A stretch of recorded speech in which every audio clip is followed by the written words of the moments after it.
Hi friends, சுண்டைக்காய் பூவை பாருங்கள் எவ்வளோ அழகாக இருக்குதுன்னு. முல்லை மொட்டுக்கும் இதுக்கும் வித்தியாசமே இல்லாத மாதிரி இருக்குது பாருங்கள். இனிமேல் தான் காய் வைக்கும். நிறைய பூ பூத்துருக்கு. சுண்டைக்காய் செடி இந்த தலைமுறைக்கு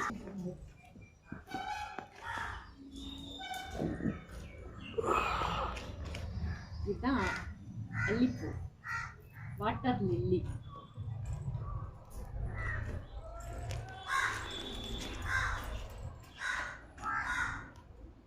அதெல்லாம் அனுப்பி காமிச்சிட்டேன். இது மட்டும் இருக்கு.